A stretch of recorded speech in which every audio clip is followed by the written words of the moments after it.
Good morning everyone. My name is Yuvraj Jha और मैं आप लोगों के बीच में आया हूँ आप लोगों को एक क्लासेस देने के लिए।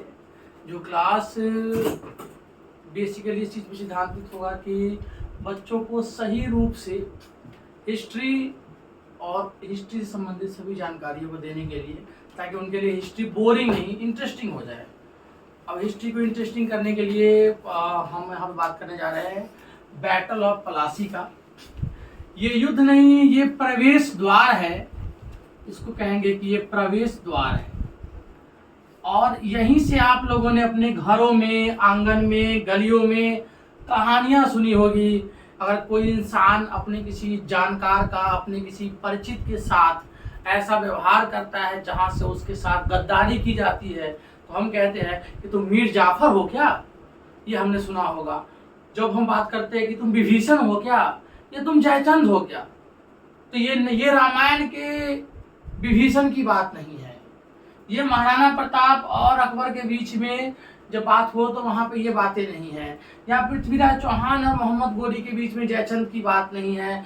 यहाँ बात है अंग्रेजों के प्रवेश द्वार, अंग्रेजों के भारत में उदय और भारत में अंग्रेजी राज्य, ब्रिटिश शासन, ईस्ट इंडिया कंपनी के आने के समय किया गया भारतीयों के द्वारा ही एक विश्वासघात, और किस तरह से फिरंगी भारत में आक्रमण करते हैं, भारत में एंट्री करते हैं, इसकी संबंधित कहानियों के लिए हमको प्लासी के युद्ध को जानना बहुत ही जरूरी है। आवश्यक ही नहीं, ये अति आवश्यक है कि आप जानो प्लासी का युद्ध क्या है। अब प्लासी के युद्ध को जानने के लिए सबसे पहले आपको जाना होगा 1756 के पास। ये जो दौर था, इस टाइम पर अंग्रेज पहले से ही पूरी तरह से वो भारत के अनेक अनेक द्वार, चाहे वो सूरत हो, चाहे वो मैड्रास हो, सूरत हो, मैद्रास हो, बम्बई हो, गोवा हो, इन जगहों पे अपना ईस्ट इंडिया कंपनी की स्थापना करते हुए वो आगे की ओर बढ़ते जा रहे थे। ईस्ट इंडिया कंपनी इन जगहों पे स्थापित हो चुकी थी, जबकि हम बात करने जा रहे हैं अभी ईस्ट इंडिया कंपनी व्यापार करने के लिए आई थी भारत। व्यापार करने का बेसिक रीजन ये था कि जब सबसे पहले कि जब कोलंबस आता है, कोलंबस भारत आता है 1498 में, 1498 में, उस टाइम वास्को डी गामा का भारत आगमन, निकला था कोलंबस भारत की खोज करने के लिए। लेकिन वो भारत की खोज करते करते वो पहुंच गया, अमेरिका की खोज कर दिया उसने। जब कोलंबस आता है, भारत आता है और कालीकट आता है।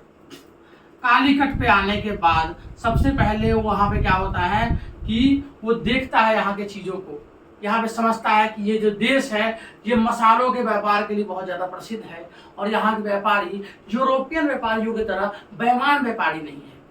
वो व्यापार को अच्छे तरीके से करना और व्यापार को समझना जानते हैं।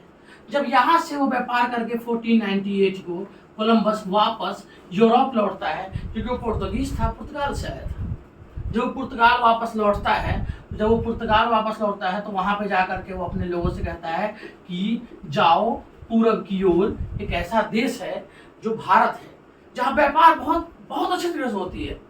उस भारत में तुम जाओ, वहाँ व्यापार करो, क्योंकि मैं भारत से व्यापार करके आया हूँ और जो सामान मैंने 1 रुपये का लिया था, उस सामान पे 60 रुपये की कमाई मैं करके आया हूँ। लगभग कह सकते 6000% की कमाई।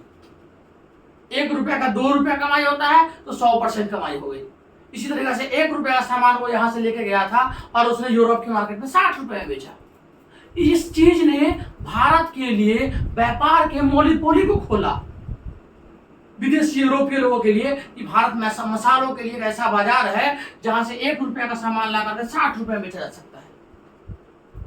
और इस चीज के लिए जब ब्रिटेन के पास इस चीज की खबर पहुंचती है तो वहां एक हड़कंप मच जाता है और ब्रिटेन संसद और क्राउन प्रिंस ने ये डिसाइड किया कि भारत को व्यापारिक हब के लिए हमें लोगों को भेजना चाहिए। और भारत के लिए निकल पड़ते सबसे पहले हॉकिंस, जो मुगल दरबार में आते हैं। मुगल दरबार की शानो शौकत होती है, शानो शौकत में आके वो इम्प्रेस करते हैं यहाँ पे आकर के, और किंग को इम्प्रेस करने के बाद जहांगीर के दरबार में आते हैं। यहाँ से इम्प्रेशन शुरू होता है और इम्प्रेस करने के बाद वो व्यापार की अनुमति पाते हैं। जो पिछली क्लास में हमने देखा था कि सूरत में, बम्बई में, मैद्रास में, गोवा में, इन जगहों पे जो जहाँ पे पहले से पुर्तगालियों का कब्जा था, फ्रांसीसी का कब्जा था, उसको तोड़ करके उसके बाद ब्रिटिशर्स आते हैं और उस आने के बाद उन्होंने डिसाइड किया कि हम यहाँ पे लड़ेंगे। जब वो मद्रास पहुंचते हैं तो वहां पे आपने सुना होगा कि मद्रास में चेन्नई, जिसको आज में चेन्नई कहते हैं, सेंट स्टीफेंस नाम का वहां पे है, सेंट जॉर्ज जिसको कहते हैं आज के टाइम पे, उसका बहुत बड़ा किला है। उन्होंने सेंट जॉर्ज सारे पोर्ट के आसपास के इलाके में एक किले का निर्माण कराया और उस किले के निर्माण कराया जहाँ पे खुद का पैसा लगाया और उन्होंने मद्रास के किंग से परमिशन लिया कि हमें आज्ञा दिया जाए कि हम यहाँ पे व्यापार कर सके और अपनी किलाबंदी कर सके। और इसके लिए सारा पैसा उन्होंने खर्च किया अंग्रेजों ने, और साथ साथ अंग्रेजों ने भारत में मद्रास के राजा से ये भी कमिटमेंट किया कि हमें अपने सिस्टम ईस्ट इंडिया कंपनी को चलाने के लिए, जिसकी स्थापना 1600 ईस्वी में होती थी, और इसको चलाने के लिए, जिसको हम कहते हैं ईस्ट इंडिया कंपनी EIC को चलाने के लिए हमें प्रशासनिक अधिकारियों की जरूरत पड़ेगी। प्रशासनिक अधिकारियों की भर्ती होती है और सारे खर्च वहां पे वहन किया जाता है। और वहां से जब वो मद्रास को जीत लेते हैं तो वो मद्रास जीत चुके हैं। सारे पोर्ट का इलाका आप देख सकते हैं, एक लाइन से पोर्ट का सारे इलाके को जीतते जीतते वो सबसे पहले केरला, फिर मद्रास, फिर उड़ीसा में स्थापित करते हैं और फिर उनका ध्यान आता है बंगाल पे। बंगाल पे जब आते हैं तो उनका सबसे पहला ध्यान आता है बंगाल में हुगली नदी के किनारे। हुगली एक तरह से नदी इसलिए जरूरत, क्योंकि कनेक्टिविटी के लिए नदी की बहुत आवश्यकता पड़ती है देश के अंदर, और बे ऑफ बंगाल होने के कारण विश्व के साथ कनेक्शन काफी अच्छा बंगाल का। इस कनेक्शन को देखते हुए उन्होंने वहां पे कोशिश किया कि हम यहाँ पे अपनी फैक्ट्रियां स्थापित करेंगे। अंग्रेजों ने फैक्ट्रियां स्थापित की और तब तक अंग्रेजों को लगा कि अब जो है यहाँ से वो पूरे बंगाल पर नियंत्रण कर सकते हैं, क्योंकि वो दक्षिण भारत में पूरा नियंत्रण कर चुके थे। पश्चिम भारत में सूरत से, महाराष्ट्र से लेकर कर्नाटका, कालीकट से लेकर के उड़ीसा, आंध्रा और अब पहुंच चुके थे बंगाल। और वहां पे उन्हें लगा कि उनकी ताकत बहुत ज्यादा बढ़ चुकी है। अब उस ताकत को देखते हुए उन्होंने निर्णय लिया अंग्रेजों ने कि अब हम जो है मुगलों से ज्यादा ताकतवर हो चुके हैं, और उन्होंने मुगल सेना के खिलाफ ऐलान जंग कर दिया, जो इतिहास से कहीं की किताबों में जिक्र होता है और कहीं भी आपको बताया नहीं गया। लेकिन उस टाइम पे दिल्ली सल्तनत पे, दिल्ली के राजगद्दी पे उनको चैलेंज किया था औरंगजेब ने, क्योंकि दक्षिण भारत के इलाकों में आप सब ने देखा था कि 1540 का समय आते आते विजयनगर साम्राज्य का पतन हो चुका था, जो विजयनगर बहुत ज्यादा प्रभावी था। आप देख सकते हैं कि विजयनगर साम्राज्य बहुत ज्यादा प्रभावी था। आखिरी राजा तुलुक वंश के कृष्णदेव राय की मृत्यु के बाद विजयनगर साम्राज्य अपने चरम उत्सव को खो चुका था और वहां आपसी फूट की वजह से अंग्रेजों को कोई भी रोकने वाला नहीं था। अब अंग्रेजों का ध्यान था बंगाल पे, जहां उन्हें मुगल शहंशाह औरंगजेब से मुकाबला हुआ। इस मुकाबले में वो औरंगजेब की ताकत को भांपने में नाकामयाब है और औरंगजेब की ताकत को भांप नहीं पाए। जब आप औरंगजेब की ताकत को भांप नहीं पाए, क्योंकि औरंगजेब को आलमगीर कहा जाता था, उसकी उस फौज के सामने में ब्रिटिशर्स की फौज कहीं तक नहीं टिकी और ब्रिटिशर्स को चारों खाने बुरी तरह से हार का सामना करना पड़ा मुगलों के सामने में। और इस हार ने औरंगजेब के सामने, एक तरह से ईस्ट इंडिया कंपनी की हार ने सभी बंदरगाहों पे जहां जहां पे उसका कब्जा था उस सभी कब्जों से औरंगजेब ने उसको हटा दिया और औरंगजेब की सेना का कब्जा हो गया।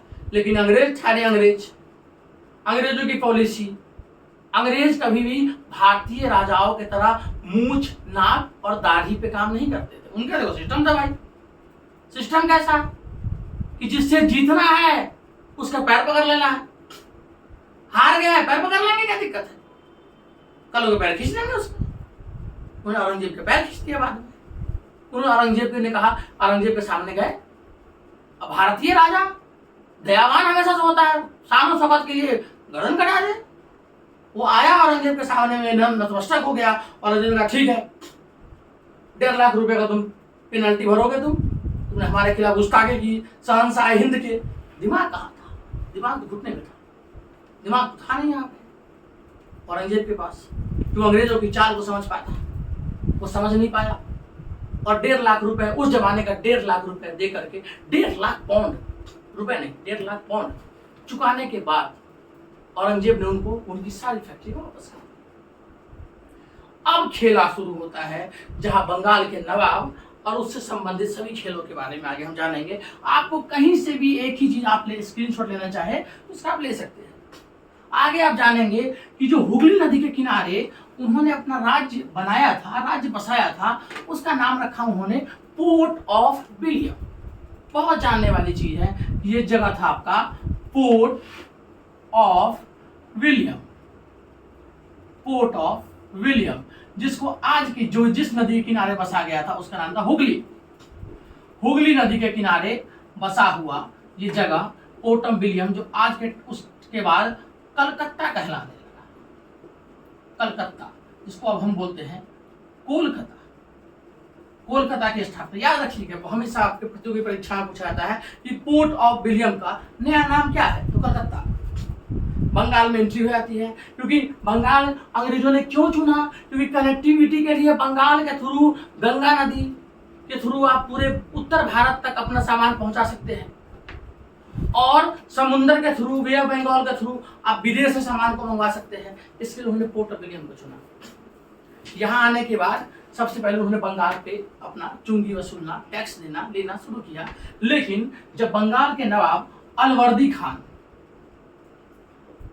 खान की मृत्यु होती है, तो अलवर्दी खान की मृत्यु होने के बाद बंगाल का नया नवाब बनता है, उसका नाम होता है सिराजुद्दौला।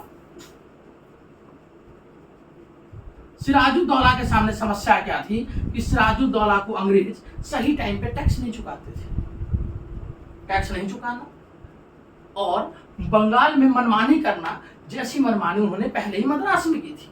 इस मनमानियों के बाद सिराजुद्दौला को आया गुस्सा कि देश मेरा, राज मेरा, और ये आदमी हमें ही टैक्स न दे करके अपनी मनमानी कर रहा है। और इन्हीं मनमानियों से तंग आकर के गुस्से में सिराजुद्दौला ने क्या किया, 146 अंग्रेज अफसरों को एक ऐसे कमरे में बंद कर दिया जिस कमरे में मात्र 6 लोगों के ठहरने की जगह थी, और रात भर उनको छोड़ दिया।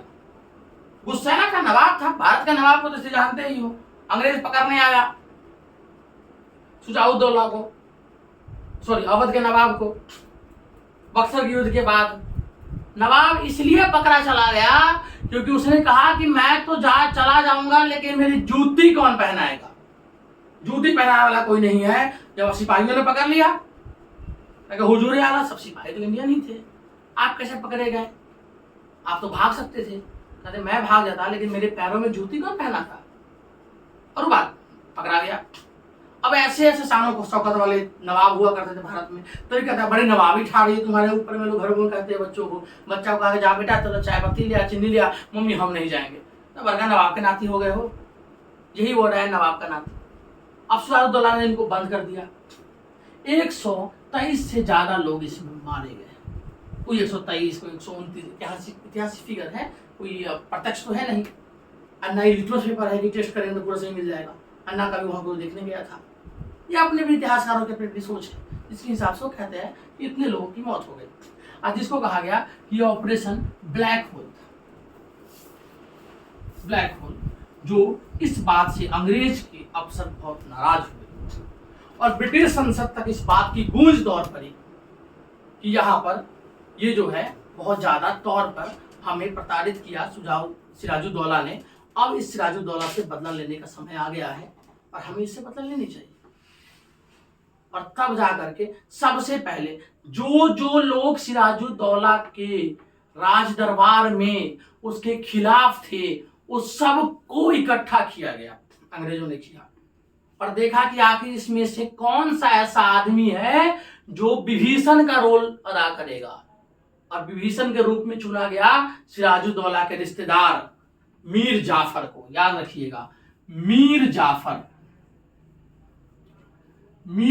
को उसको कहा गया कि अगर तुमने सिराजुद्दौला को हराने में हमारी मदद की तो आगे चल के हम तुमको बंगाल का नवाब बनाएंगे।